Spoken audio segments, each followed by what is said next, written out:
In this video, we will start off with slicing strings. Now, what is slicing? Slicing refers to extraction of characters from a given string. The syntax for slicing is straightforward. I'll show you. Let me explain with the help of an example. Let's say I have a string called my string, and the string that I have is football. And now if I execute this, you'll find that I get the expected output. Yes, I'm getting football. So it's working, right? The identifier my string contains the string football. Fine. Now I want to slice. Now what is slicing? Slicing, like I mentioned right at the outset, is extracting a portion of a string from an input string. So my input string is my string and I want to extract, let's say, a portion from it. Let's say I want to extract foot, or maybe I want to extract ball. Then I need to apply the slicing operation. So how does the slicing work in strings? See, it's fairly simple. You write the name of the string and you need to use the pair of square brackets. So the syntax is very simple. First, you need to specify the start index. You have to give a colon. Then you have to specify the stop index. You again have to give a colon, and then you have to specify the increment. Okay, you have to specify the increment. So what does each term mean? Start refers to the starting point of extraction. Stop refers to the stopping point of extraction, but there is a catch. When you specify the stop value, it does not go up to that point. It goes to the point which is one less than stop. Don't worry, I'll explain with an example. And increment refers to the step size. So it's better if we write this as step size. Okay. Third argument is step size. Now the interesting thing is each of these parameters that you see here, start, stop, and step size, each of this is optional. Okay. Each of this is optional. So let me just make this a markdown cell. Yeah. So this is the syntax for slicing. Now let's take an example. Let's say I decide to do my string, and let's say I do 0, give a colon, and let's say I do, let's say 4, and I give a step size of 1. Now if I execute this, see what I get. I get foot. How do I get this? See, I'm specifying the starting point as 0. So the starting index is 0. What does the starting index contain? The starting index contains capital F. The stop index is what? The stop index is 4. That means I will go up to but not including 4. That means I'll go up to the position which is 1 less than 4. So what is 1 less than 4? 1 less than 4 is 3. That means I'll go up to 0, 1, 2, 3. I'll go up to T, isn't it? And what is the step size by which I should move forward? I should move forward by a step size of 1. That means I'm at 0, then I'll go one step forward. So that's 1. Then I'll go another step forward. So that's 2, then 3. Okay, I won't go up to 4. It's always exclusive of the stop index. Please keep in mind, it's always exclusive of the stop index. So the stop index is 4. I won't go up to 4. I'll go 1 less than 4. Okay, so this is a small example on slicing. Let's take up another example. In fact, we need to take up a few examples in order to understand this better. So here, let's say I decide to do something like this. Let's say I do my string and I say 4 as the start index, 0 as the stop index, and minus 1 as the step size. What will happen? Have a look. See, what do I get? It starts from B. It starts from B, right? Because B is at index 4. Then it goes up to but not including the 0th index. See, now the start index is what? The start index is 4. So I'll have to start from index 4. Which character is at index 4? F is at index 0, 1, 2, 3, 4. B. B is at index 4. So I'll have to start from 4 and I'll have to go up to but not including the stop index. That is, I'll have to go up to but not including 0. That means I'll have to go up to 1. I'll have to go up to 1. And what is the step size? The step size is minus 1. That means I'll start from B and I'll start counting downwards. So 4, then go one step down. That means 3, another step down, 2, another step down, 1. That's it. Stop. You cannot go up to the stop index. Okay, so you can use slicing to count backwards as well, right? Okay, so that was another example. Let me show you an interesting thing here. I can exclude all the parameters. That means I can exclude the start, the stop, as well as the step size. So I can simply give 2 colons. And if I execute this, I get back the entire string. So keep in mind, if I exclude all the 3 parameters, that means start, stop, and step size, and include only 2 colons, I will simply get back the original string. Okay, fine. Now, have a look at another example. Let's say I do my string, I give the start index, and I give a colon, and that's it. And if I execute this, what do I get? I get this string, right? I get this string. Now, what does this string mean? This string means that you've started from 2 and you have gone till the end. So here, if I specify only one value and I give a colon, it means that 2 denotes the start index. And I've not given anything else. If I give only one value followed by a colon, it means that only the start index has been specified. And if only the start index is specified, it means that from the start index, you will have to go till the end of the string in increment of 1. So I'll have to start from index 2 and I'll go up to the end of the string with a step size of 1. So what is there at index 2? So if you observe, at index 0 is F, at index 1 is the first O, and at index 2 is the second O. So I'll have to start from the second O and go till the end of the string. And that is exactly what I've got. I've started from the second O and I've gone till the end of the string. So you can exclude, like you saw in the first example, you can exclude all the 3 parameters.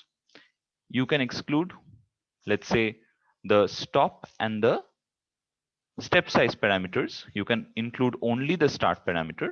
So if you have only a single value, like I said, it denotes the start parameter. And you can also do something like this. You can exclude the start parameter, but have, let's say, the stop parameter. Now, if you do this, see what you get. You get foot. Now, what does this mean? See, here it's interesting. I have given a colon followed by a number. That's it. If you have a colon followed by a number, it denotes that you have to go up to but not including index 4. Okay, so what is the start value then? The start value, it's not specified here. If there is a number on the right hand side of colon, see, there is a number on the right hand side of colon, it means that that number, which in this case is 4, the number 4 denotes the stop index. So what is the start index? The start index is not specified. And in such cases, when the start index is not specified, it means that you're starting from 0. So you'll have to start from 0 and you'll have to go up to but not including 4. That means you'll have to go up to 3. So that means the string foot.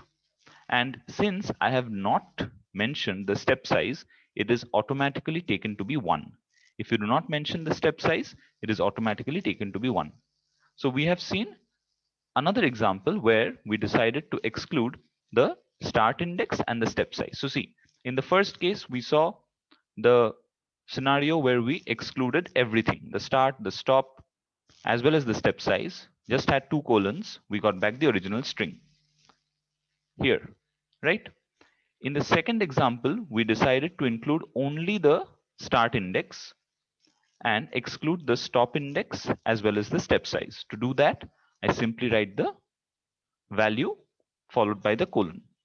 In the third case, we decided to exclude the start index and the step size and have only the stop index. And how did we do that? We simply wrote a colon and had a number to the right of it. So we got another result. We got foot, quite rightly.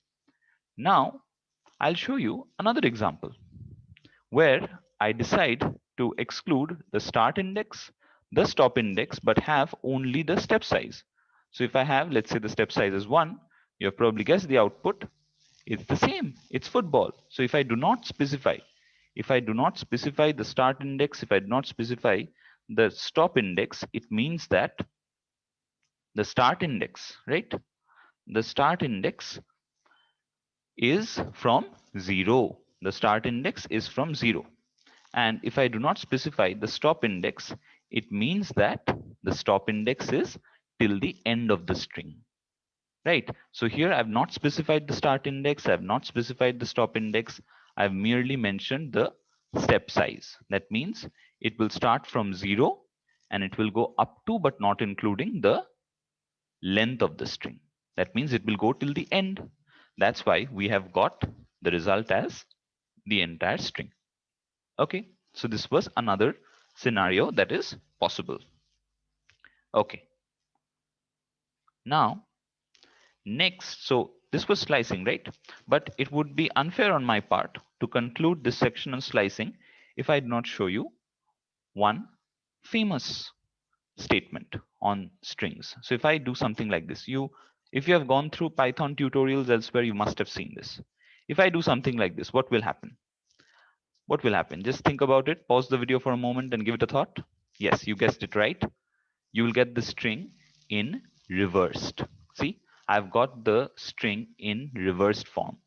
So this is a very popular way of reversing a string in Python, where I do not include the start index, I do not include the stop index, I merely mention the step size is -1.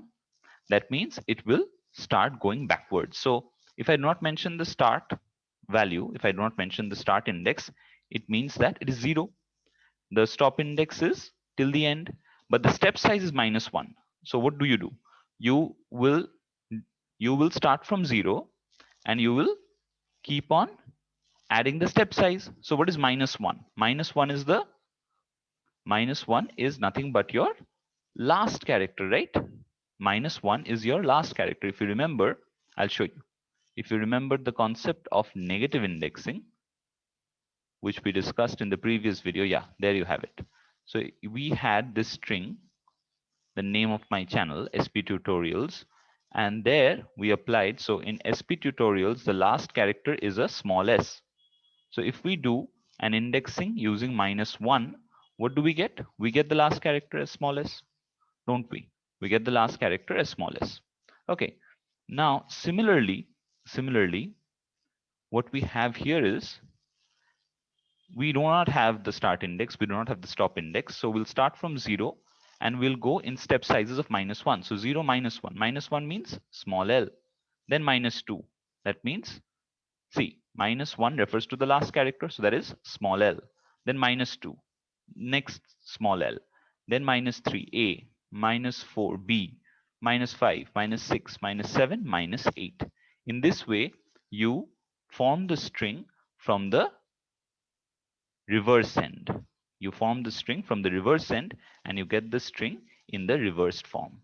Okay, so this is a very popular way of reversing a string in Python. Okay, so that was all about slicing strings.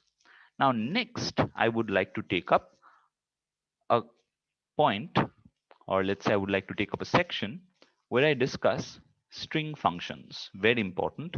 There are a host of functions available, built-in functions, of course, which are important to be understood. Now, the first string function that I would like to discuss is the upper function. So I'll just start another section so it will be easier for you to understand. So I'm starting off with the upper method or the upper function. Okay.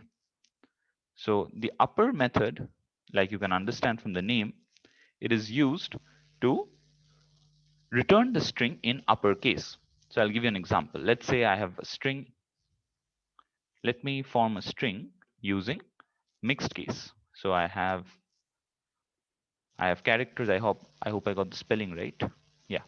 So let's say I have a string called my string and it contains characters in all cases, right? You have characters in uppercase, lowercase, there's even a white space. Now, what if I want to convert this string into uppercase? Then what will happen? See, I can have another string called conv string to store the result, or I can directly print it as well, no problem. Let me show you both cases. So if I do my string dot upper, and if I include the pair of parentheses, if I execute this, You can see that what happens is the execution is successful. Now if I print const string, what will I get? There you have it. I get my string in uppercase. So this is how you would take a string in any case and convert it into uppercase, right?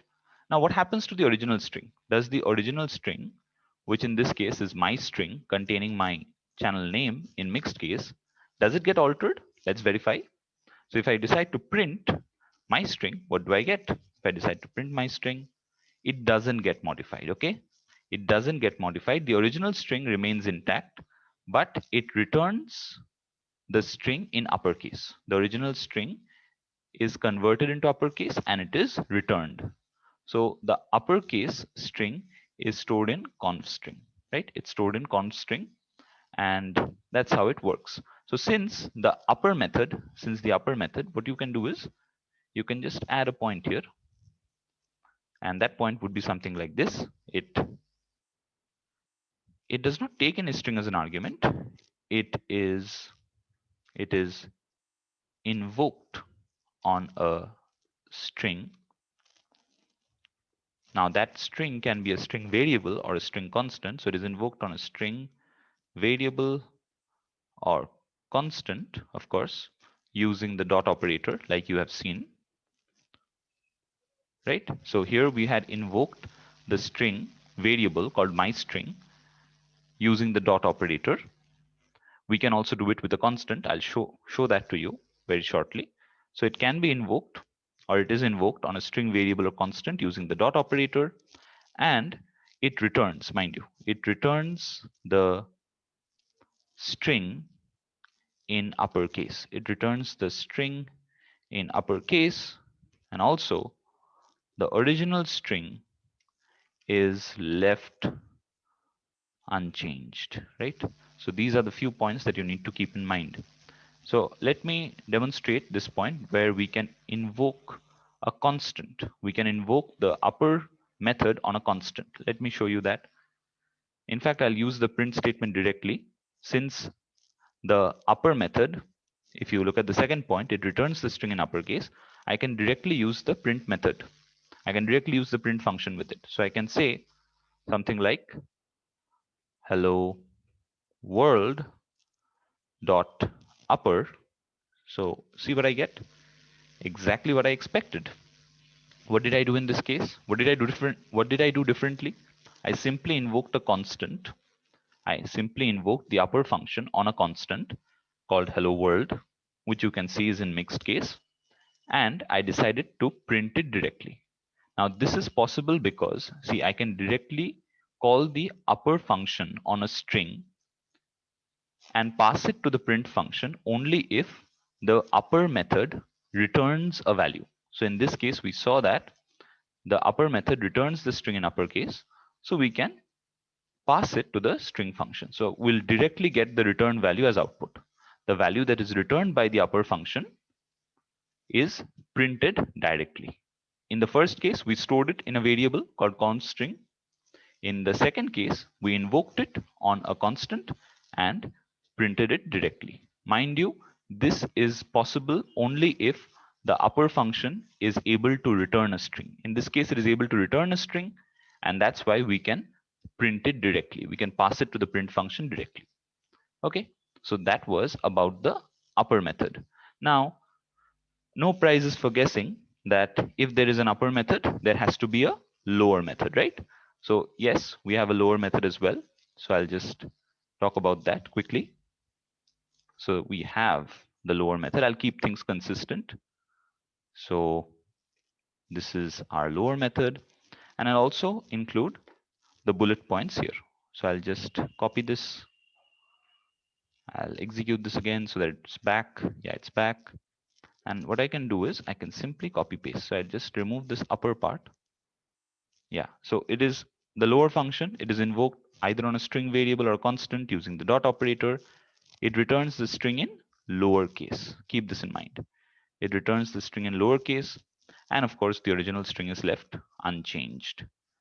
Let's demonstrate all these ideas. So we have our original string called myString, if you remember. Yes, it contains my channel name. And now if I decide to store this in a variable called const string, what will I get? So I get my string dot lower, right?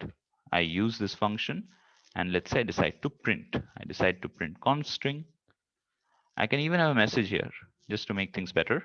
I can say the string in lowercase, the string in lowercase is const string.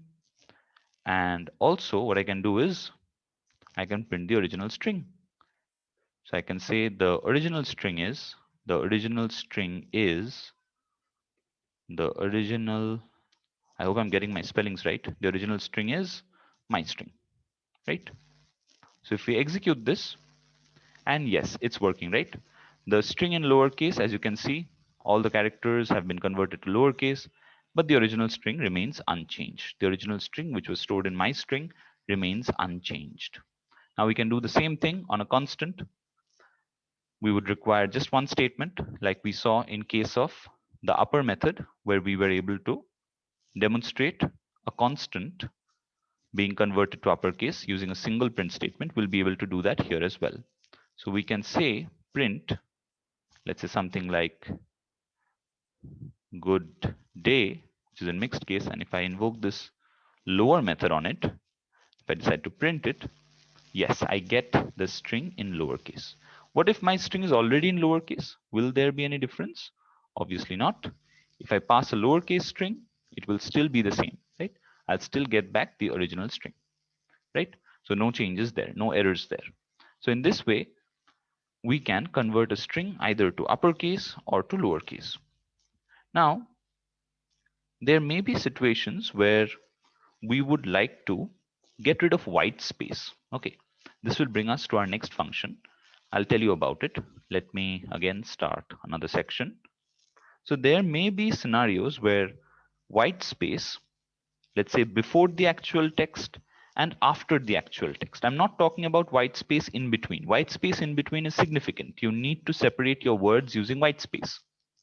By white space, what I mean is your normal spacing.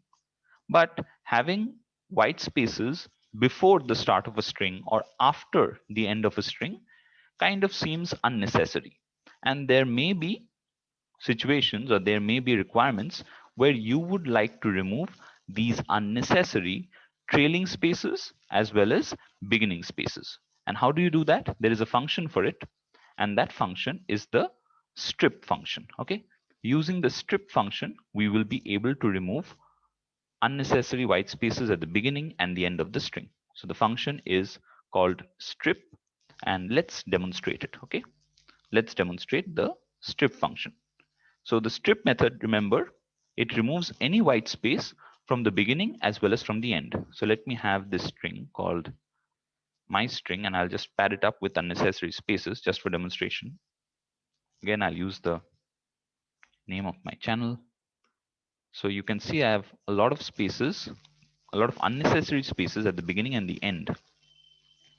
Now what I do is I decide to, let's say, do the conversion directly. So I say my string dot strip. What is the conversion going to be like? You will have the beginning and trailing spaces removed. So if I print this, you can see that all spaces have been removed, right? It returns a string. The strip function, let me write it for you. It returns, okay, I got the spelling wrong there. Returns a string with spaces removed from the beginning and end of the string on which the function is invoked, right? So on which string, if you look at the print statement here, the one that I've highlighted, if you look at this, you'll find that I have invoked the strip function, pardon me, I have invoked the strip function on the string variable my string. So what will the strip function do?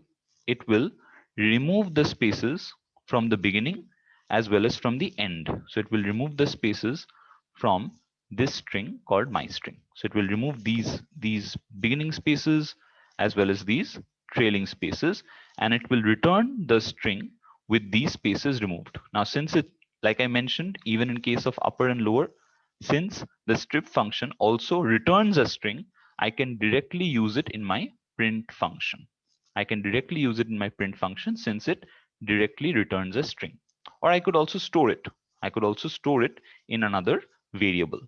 Whatever be the case, the original string is not changed. Okay, you can be sure about that. If you decide to print the original string, let me do it in another cell so that you will be convinced.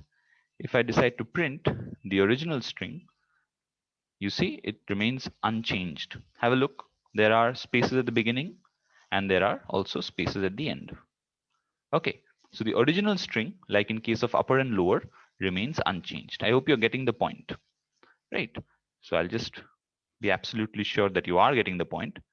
Original string remains unchanged, remains unchanged, and yeah, it can be invoked using dot operator on string variables as well as string constants, right? So that's how the strip function works. I hope you have got the idea. Now, it's quite similar to upper and lower in terms of behavior. Okay, fine. So let's just proceed, huh?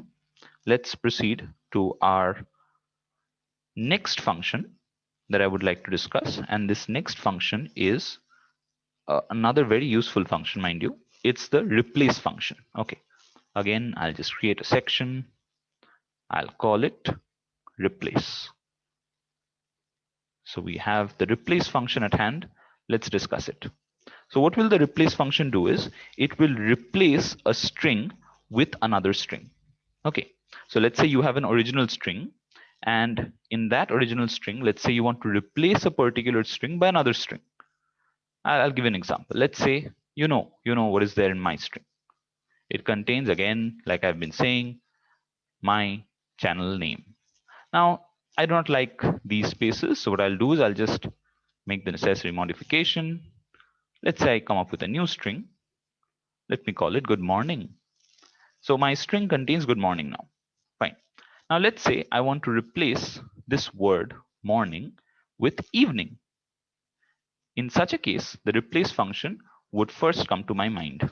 So what can I do is I can have another string variable called const string. I can simply have a variable for storing strings. I'll call it conf string, converted string for short. And what I'll do is I'll say my string dot replace. Again, I'll use the dot operator to invoke the function replace. So I'll say my string dot replace, and I want to replace what? I want to replace morning. So whatever you want to replace in the original string, you pass that as the first argument, and the second argument is what you want to replace it with. So I want to replace morning with evening, so that will be my second argument to the replace function. Now if I execute this, you'll see that the cell is executed successfully. Now if I try to print out the values, so if I print conv string, what do I get? You see that I get good evening. Okay, so the replace operation is successful. And is the original string changed or unchanged? Let's verify. Let's verify the content of the original string. The original string is unchanged, right? The original string is unchanged. Fine. Now, there is one thing that I would like to demonstrate here. Let's say I decide to, now I'll do it directly, okay, on a constant. So let's say I do good morning, and let's say I want to replace, applying the replace function, and let's say I want to replace football with cricket. I want to replace football with cricket. But is there football? Do you have this string football in the original string on which you're invoking the replace function? See, try to understand. On which string are you invoking the replace function? You are invoking the replace function on the string constant good morning using the dot operator. Now, does your good morning string contain football? Of course not. So how would you replace it with cricket? See what happens. You get back the original string. You get back the original string. See, the replace operation, I'll show you. See, I don't know whether you got the idea or not. I'll be absolutely sure. I'll take up another example. I'll just do the same thing. I'll simply store it in a string. I'm using const string again. And what I'm doing is I'm simply taking this part and copying it. Just give me a slight moment. Yeah, the copy operation is done. And now see what I want to do. So it's good morning, or even better, if I can replace the string constant with my string variable, right?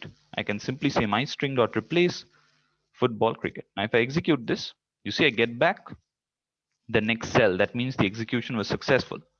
Now see what happens. See, const string, I'm trying to have a converted string where football is replaced by cricket from my string which contains good morning, but good morning does not contain football. Then what will happen? Have a look. How is the conversion taking place? Okay, sorry about that.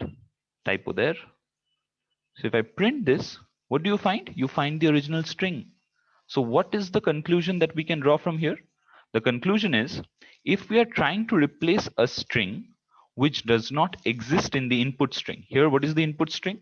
The input string is the string on which you are invoking the replace function. We are invoking the replace function on my string. So it is the input string. The input string does not contain football. So there is no question of replacing it with cricket. As a result, what we get is we simply get back the content of the input string on which the function is invoked. We are invoking the replace function on the input string called myString. So we are simply getting back the content of myString, and that is being stored in conf string. So remember this point. If the string that you're trying to replace in the input string does not exist, then you simply get back the input string itself. So since my string does not contain the string football, there is no question of replacing it. What you get back is the content of my string itself. I hope this part is absolutely clear to you. Okay, so that was about the replace function. Now, yeah, I think it would be good if I summarize a bit. Yeah, just like I've done in the previous cases. Let me just summarize because this is a bit different. First thing is you can invoke it on string constant or variable using dot operator. Yeah, that is there. Definitely. The next thing is if the input string does not contain the string to be replaced, the input string itself is returned. The input string itself is returned. You don't get an error message, mind you. The input string itself is returned. Okay. And otherwise, the replaced string is returned.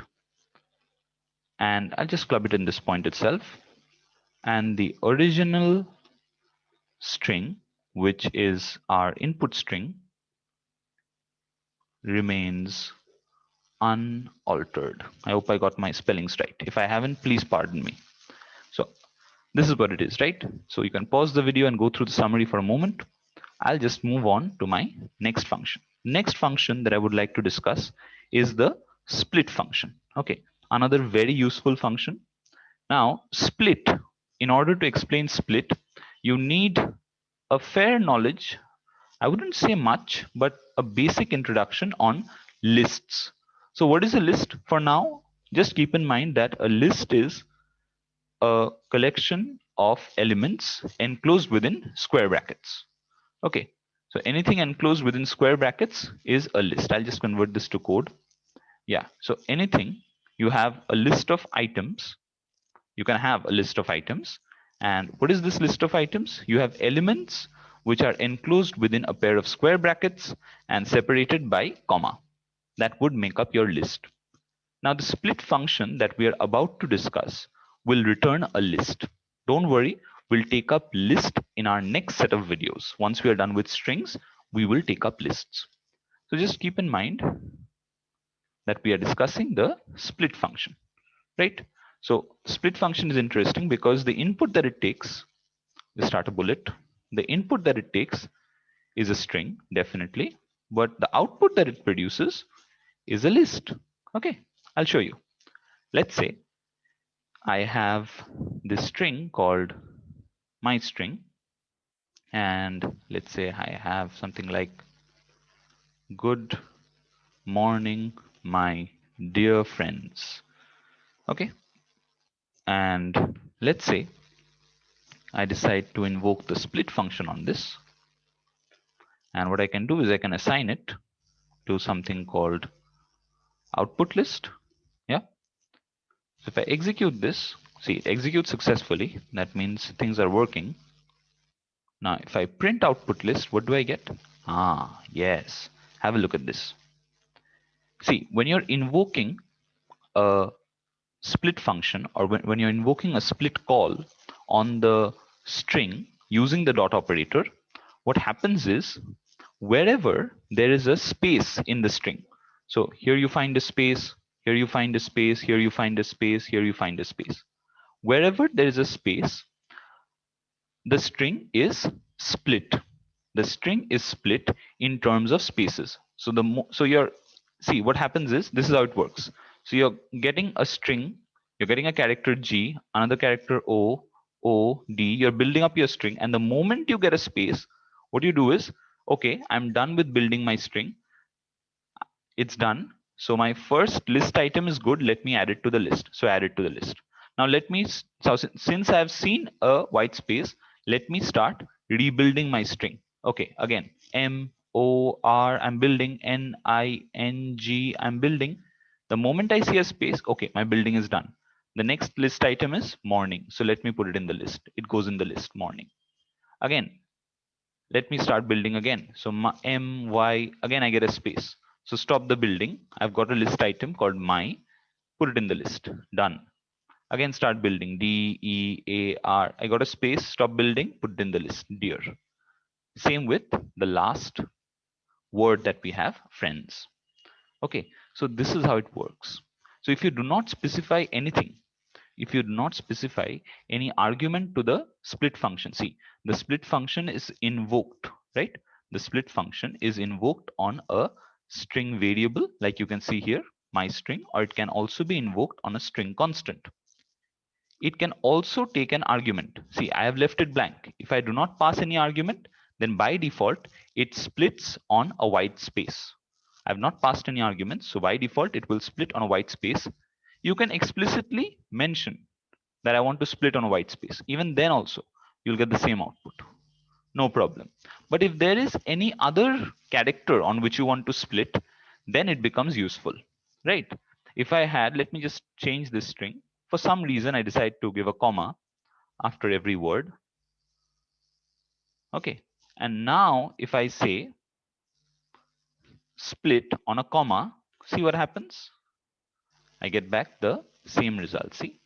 Good. Now what will happen? The moment it sees a comma, it will stop the building, and whatever it has accumulated, it will put it in the string.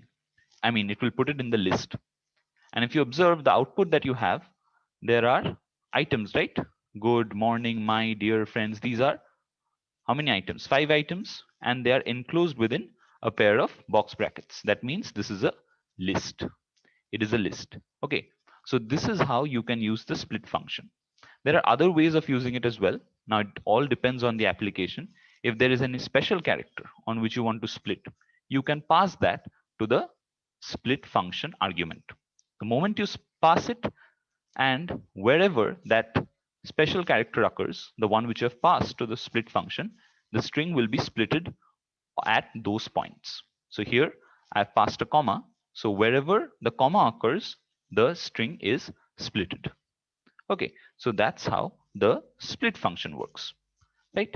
Okay, I hope you found this video useful. If you have any doubts, please feel free to leave them in the comment section below. I'll see you in the next one. Thank you.